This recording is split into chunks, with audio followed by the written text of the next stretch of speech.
Our next guest is a skier who enjoys the mountain differently than most of us who skis on a mono-ski. Yeah. Joe Hogan, good to have you on the show. Yeah. Good morning. Good Joe. morning.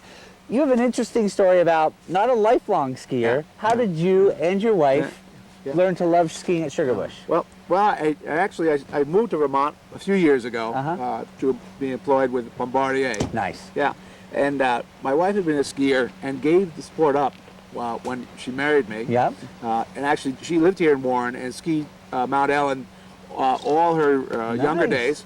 And loves the area. Right. And when we moved back here, I said, "Oh, it would be great for you to get back into skiing." Right. But she didn't want to go alone, and certainly didn't want to leave me home on the weekends. Yeah. So I figured, well, I'll come over here and I'll kind of fool around with it, and I'll sit in the lodge and read a book, and she can go skiing. You can enjoy yourself. Yeah. Well, as it turns out, I met the folks at Vermont Adaptive. Yeah. Maggie Stone at the time was the coordinator, and Pete Hogue was a volunteer, and they explained the equipment and the program. And being a bit of a gearhead, I was like, wow, this equipment's really cool. Yeah. You know. So and I got skiing, and I've been skiing almost every weekend in the winter since. Awesome. Let's talk about your mono-ski. It's an expensive piece of equipment, and take us through it. What's involved from ski all the way to the seat? Okay. Well, it is a standard ski. Yep. I have a little bit longer ski because I'm a stocky fellow. Yeah. And all you do is you sit in this mono ski and essentially strap yourself into a bucket. Okay. You put your rear end in a bucket, and that is your ski boot.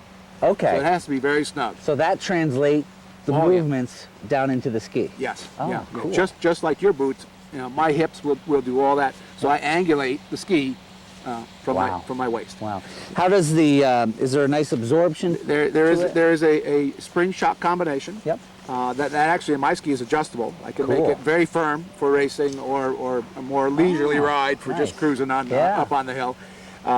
Yeah, and it does absorb a fair amount, and one of the things I found that you can load up, not only you can load up the ski, but you can load up that shock in a turn, and watch out. You just rock it out of the turns.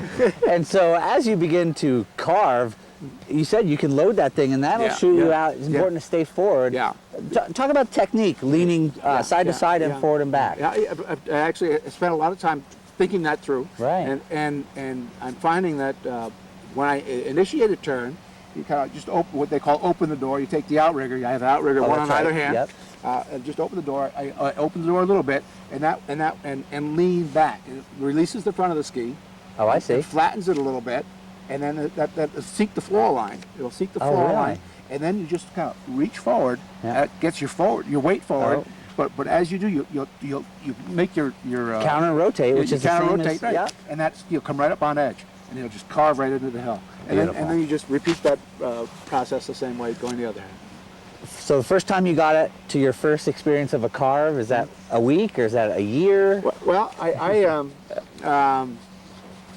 I would say maybe 3 weeks. 3 weeks. Yeah.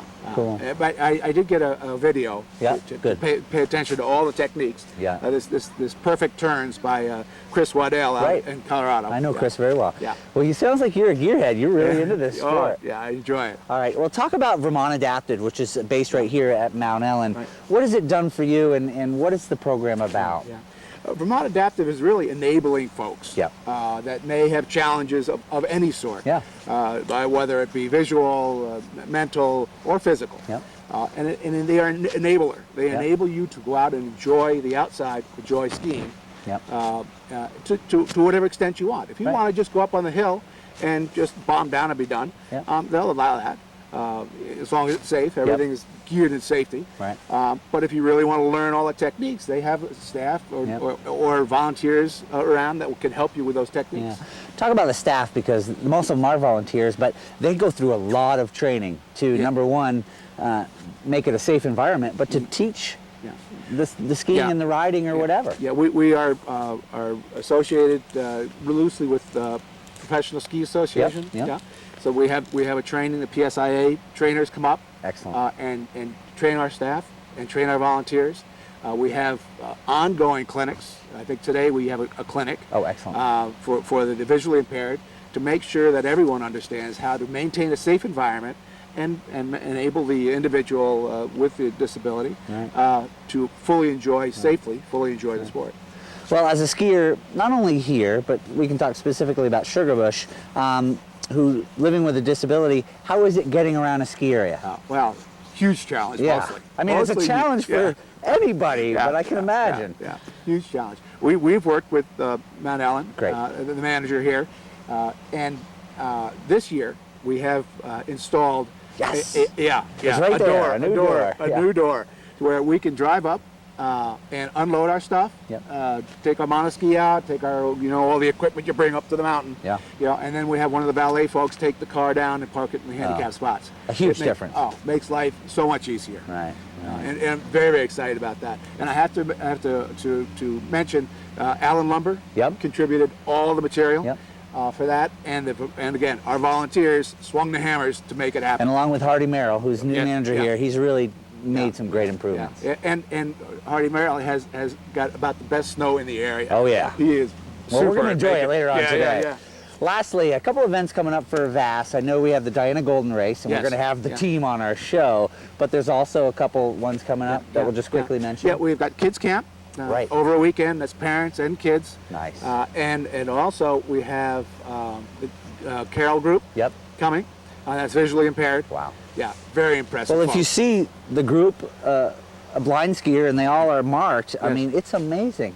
I mean, you can pursue your dreams here no matter who you are. So thanks, Joe. We're going to go up and take a run. Great. And you're watching Sugarbush Live.